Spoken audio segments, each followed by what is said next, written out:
Me chamo Gabriel Magalhães, sou formado em licenciatura em Física pelo Instituto Federal São Paulo. Hoje, na nossa aula, iremos abordar dois conceitos importantes que estão presentes no nosso cotidiano, que é a lei de Faraday e as fontes de energia elétrica. A gente irá abordar dois tipos de fonte muito presentes no Brasil e no mundo, que é uma fonte geradora de energia das usinas hidrelétricas, que a gente faz uma comparação para o nosso cotidiano com os dínamos de bicicleta, o funcionamento, o princípio físico de um dínamo de bicicleta e de um gerador de energia é o mesmo. E também iremos abordar um outro tipo de fonte de geração de energia elétrica, que é um gerador alternador de automóvel. Esses dois tipos de fonte de energia elétrica, elas produzem energia, mas com princípios físicos diferentes que são importantes a gente salientar a diferença entre ambos. Nas usinas hidrelétricas, nos seus geradores e também no dínamo de bicicleta, a energia elétrica ela é gerada a partir da movimentação de um campo magnético em presença de espiras metálicas fixas. Já no gerador de automóvel, a energia elétrica ela é fornecida a partir da rotação de estruturas metálicas em presença de um campo magnético fixo. Esses dois processos de geração de energia elétrica, dessas duas fontes, elas são semelhantes porque elas envolvem ambas tanto campo magnético como movimento, mas elas são estritamente diferentes entre si, devido que, no nosso primeiro caso, dos geradores da usina hidrelétrica e do dínamo de bicicleta, a energia elétrica é gerada a partir da movimentação do campo magnético, enquanto que no segundo caso, o campo magnético ele é fixo no gerador de automóvel e quem se movimenta são as espiras metálicas. Essa diferença entre esses dois conceitos, mesmo sendo semelhante à produção de energia elétrica, é diferente entre si na explicação física para ambas.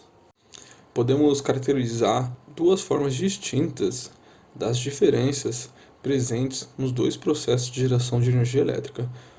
Uma das diferenças que a gente tem é no nível do fluxo de energia presente em cada processo, o campo magnético em movimento, o campo magnético parado, e quanto também nas forças que causam o movimento dos elétrons. Então são essas diferenças específicas que causam uma diferença nos conceitos físicos no gerador da usina hidrelétrica e no dínamo de bicicleta, como também no alternador de automóvel. No âmbito dos fluxos dos níveis de energias, a gente tem que, no caso do alternador do automóvel, em que o campo magnético é fixo, a energia mecânica é fornecida através da rotação do rotor, que são as espiras. Essa energia é devolvida através de corrente gerada pelas próprias bobinas do rotor. Então, nesse caso, não há a transferência de energia entre o estator, que no caso é o campo magnético fixo, e o rotor, que é onde estão as bobinas, as partes metálicas, girando em torno do campo magnético fixo. Já no caso do gerador da usina hidrelétrica e do dínamo de bicicleta, o nível de energia é diferente, já que a energia fornecida ao sistema é através do rotor, que no nosso caso é o campo magnético em movimento, e ela é transferida para o estator, que são as bobinas metálicas fixas, que é transformado em corrente elétrica. Nos dois casos em que é gerada a corrente elétrica, elas aparecem devido ao aparecimento de forças sobre os elétrons livres no interior dos condutores metálicos. Entretanto, no caso da geração de corrente elétrica através do campo magnético fixo, a origem das forças que são geradas pelo movimento das bobinas são forças de origem magnética, chamada também de força de Lorentz. Ou seja, a força magnética ela é gerada através da interação entre o campo magnético fixo e os elétrons livres, que são arrastados através da movimentação dos condutores metálicos através da rotação do rotor. Nesse caso, a corrente elétrica é gerada através da força magnética, que sofre ação direta do campo magnético fixo. Então, a gente tem que a variação de um fluxo magnético por um determinado tempo, pela variação de tempo, ela é equivalente à geração de um campo elétrico. Isso é conhecido também como a lei de Faraday, que relaciona tanto o campo elétrico quanto o campo magnético. Então, a lei de Faraday nos proporciona essa intersecção entre a eletricidade e o magnetismo. Por isso que é o estudo do eletromagnetismo. Então, essa expressão da lei de Faraday, que aparece na tela para vocês, nos encerra um conceito físico que nos diz: se temos uma variação do fluxo magnético pelo tempo numa determinada região, é gerada um campo elétrico nessa região. E se nessa região temos um condutor metálico, nele será induzida uma corrente elétrica, que será induzido também uma força eletromotriz. Se não tiver nenhum condutor metálico nessa região, terá ainda a geração de um campo elétrico. E ele só induz uma corrente elétrica se tiver condutor metálico. Se não tiver condutor metálico, continuará tendo ainda o campo elétrico. Então, no caso do alternador de automóvel, como o campo magnético ele é fixo, a gente não tem a variação do fluxo do campo magnético pelo tempo.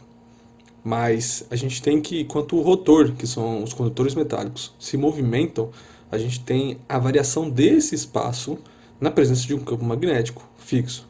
Então, a variação desse espaço acaba induzindo uma corrente elétrica nas espiras metálicas, no rotor, enquanto o campo magnético se mantém fixo. Só que o que varia é o espaço que é delimitado pelas espiras da nossa bobina do alternador de automóvel. Então, como a área que as espiras cobrem ela varia, a gente acaba tendo uma produção de uma corrente elétrica devido a essa variação da área. Mesmo a gente tendo tanto para o gerador da usina hidrelétrica e no dínamo de bicicleta e para o gerador alternador de automóvel ter princípios físicos diferentes de produção de energia elétrica, na presença de circuitos, ambos os geradores de energia elétrica produzem a corrente elétrica. O sinal negativo da equação da lei de Faraday, ela tem um significado importante. Em ambos os casos das fontes de geração de energia elétrica, para ter essa corrente elétrica,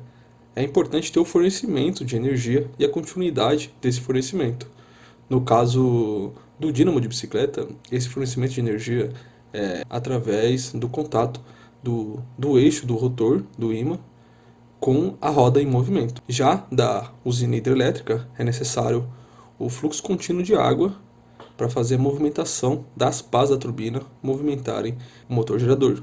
No caso do alternador de automóvel, conceito físico diferente, é necessário a energia mecânica para gerar a corrente elétrica.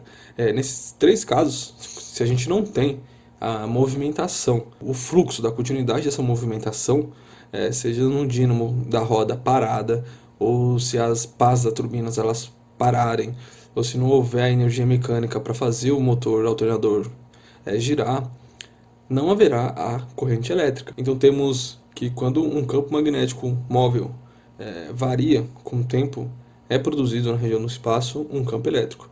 E se nesse espaço há um condutor metálico, nele, através dos elétrons livres, será induzido uma corrente elétrica. E essa corrente elétrica, pela lei de Ampère, ela cria um campo magnético.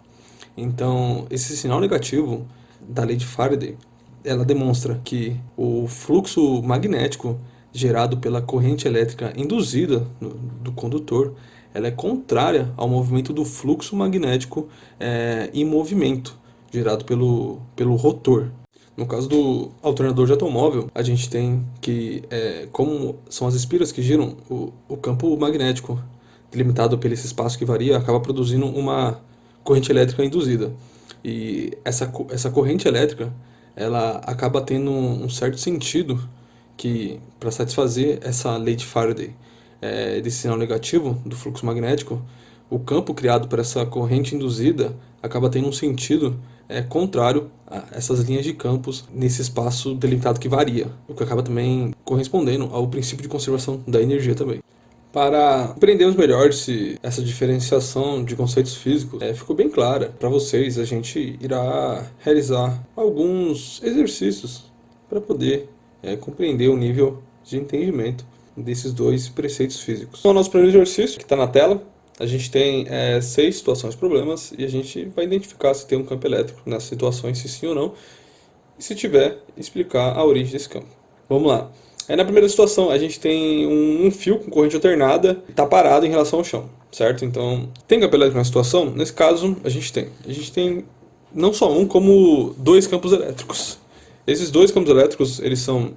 o primeiro é produzido através da tensão no fio, e o segundo campo elétrico que a gente tem é produzido pela corrente alternada, acaba gerando um campo magnético variável no espaço em que esse fio está parado. Então a gente tem dois campos elétricos, certo? Na segunda situação a gente tem um fio com corrente contínua e parado em relação ao chão. Nessa segunda situação a gente tem somente um campo elétrico, que é o campo elétrico gerado pela tensão do fio. A gente não tem um outro campo elétrico porque, como o fio de corrente contínua, esse campo elétrico ele acaba não sendo gerado porque ele não tem uma variação de um campo magnético, porque o fio é de corrente contínua, certo? Na terceira situação, a gente tem uma bobina com corrente contínua também e parada em relação ao chão. Nessa terceira situação, a gente também tem que só tem um campo elétrico, que é o campo elétrico devido à tensão gerada nessa bobina pela corrente contínua. A gente não tem um segundo campo elétrico. Na quarta situação, a gente tem uma bobina com corrente contínua, só que ao invés de estar parada, agora ela está se deslocando com velocidade v em relação ao chão. Nesse caso, a gente tem não um, mas dois campos elétricos. Agora eu vou explicar o porquê. Na situação do primeiro campo elétrico, ela é devido à tensão do fio, assim como todas as situações. Já o segundo campo elétrico, ele é gerado por essa movimentação da bobina em relação ao chão, com velocidade v. Porque enquanto a bobina se move, ela acaba levando consigo, carrega o campo magnético que é gerado por essa bobina. Só que essa bobina, esse campo magnético, ele acaba variando com o tempo no espaço que ele acaba passando em relação ao chão, devido a essa velocidade que ele tem. Então a gente tem um segundo campo elétrico que é gerado através dessa variação do campo magnético devido a essa velocidade a bobina vai ter em relação ao chão, certo? Na quinta situação, a gente tem um ímã que se desloca com velocidade v em relação ao chão, certo? Nessa situação, a gente não vai ter dois campos elétricos, a gente vai ter só um. E diferente nos outros casos que teve só um campo elétrico, que era devido à tensão, nesse caso aqui, como é um ímã, não tem nenhuma tensão produzida no ímã. Um ímã é um ímã. Então, o campo elétrico que é gerado nesse caso é devido à sua variação de velocidade em relação ao chão. Então, como o ímã vai variando em relação ao chão, ele carrega suas linhas de campo magnético e essa variação da linha de campo magnético, devido à sua velocidade de translação, acaba gerando um campo elétrico, tudo bem? E na última situação, o ímã está rotacionando, ele está girando com a velocidade angular v. Nesse caso, também a gente tem somente um campo elétrico. E esse campo elétrico ele é devido a essa rotação do ímã que acaba carregando consigo suas linhas de campos. Então, tanto nessa situação E, em que o ímã está transladando, e na situação F, que o ímã está girando, a gente tem a origem somente de um campo elétrico que é devido a essa variação do campo magnético, seja pelo movimento de rotação, seja pelo movimento de translação em relação ao chão. Tudo bem? Certo, vamos lá agora para a nossa segunda situação problema.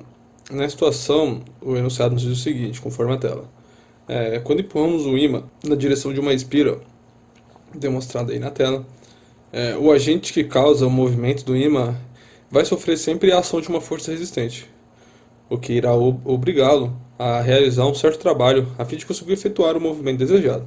Na letra A, o exercício pede para a gente explicar o aparecimento dessa força resistente, tudo bem? A gente tem o seguinte, quando o ímã está se aproximando da espira, o campo magnético em cada ponto do espaço vai variar, inclusive dentro do espaço em que a espira está contida. Nesse caso, vai ser gerado um campo elétrico. Sendo gerado um campo elétrico, como tem uma espira condutora, irá ser induzido uma corrente elétrica nessa espira. Então, vamos analisar duas situações em que o sentido dessa corrente elétrica induzida pode nos explicar essa força resistente, tudo bem? Vamos imaginar a situação conforme na tela, em que imagine que a gente tenha uma corrente elétrica nesse sentido, em que ela esteja no sentido horário, então, e o ímã esteja se aproximando, tudo bem? Nesse caso, a gente vai ter que o campo magnético produzido por essa corrente induzida nessa bobina, ela vai ter suas linhas de campo entrando no interior dessa bobina.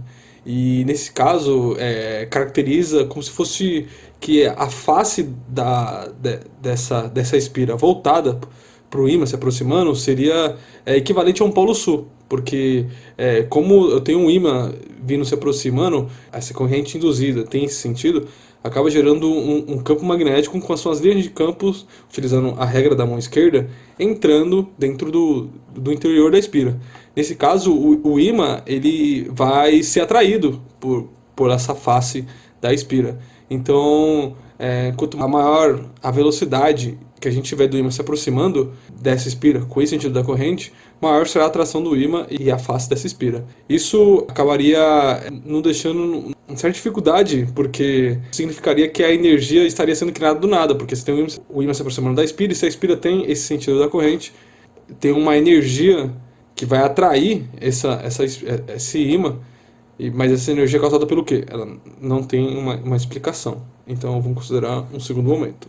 Se ao invés de a energia ter esse sentido, a gente tivesse um outro sentido da corrente, como mostrado na figura, a gente tem que o ímã se aproximando dessa espira, a gente tem que ela teria um sentido anti-horário, e nesse caso, utilizando a regra da mão esquerda, né, como o ímã está se aproximando, ele acaba gerando um campo elétrico que induz uma corrente elétrica nessa espira, e como ela tem esse sentido, as suas linhas de campo elas estariam saindo do interior do ímã a partir da regra da mão esquerda, e ela saindo do interior do ímã como se fosse representasse a face de um polo norte de um ímã, né? Porque tem um campo magnético, linhas de campo magnético saindo da espira, e no caso você tem linhas de campo magnético se aproximando da face dessa espira, então você teria que o ímã acabaria sendo repelido pela essa face frontal da espira. Então quanto mais a gente forçasse esse ímã frente a essa espira, maior seria essa força de resistência. Então, o trabalho realizado pelo sistema, pela conservação de energia, tem que ser igual à energia térmica fornecida pela bobina, porque não teria outro meio da energia ser fornecida, a não ser pela energia térmica.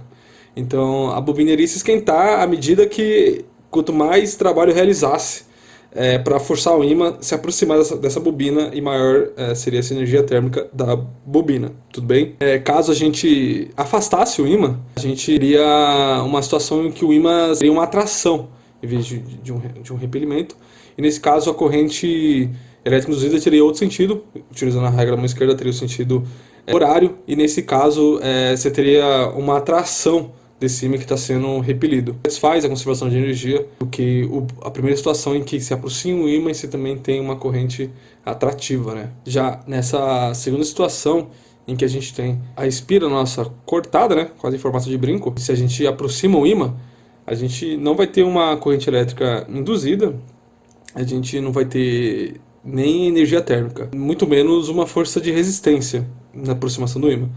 Mas mesmo assim a gente vai ter uma força eletromotriz induzida nessa espira. E vamos analisar o porquê. Nesse caso a gente tem que o movimento do ímã, ele acaba tendo uma variação temporal do campo magnético, por sua vez vai criar um campo elétrico, que faz com que os elétrons livres da espira cortada acabem se deslocando para suas extremidades. Nesse caso aqui a gente vai ter um deslocamento dos elétrons livres até o momento que esse campo elétrico, criado pelo movimento do ímã, ele vai ser igual e de sentido oposto ao campo criado pelas cargas acumuladas nos extremos das espiras. Enquanto existir esse deslocamento de elétrons, portanto de corrente elétrica, sempre vai ser necessário realizar um trabalho, pois sempre haverá energia térmica sendo dissipada na espira cortada.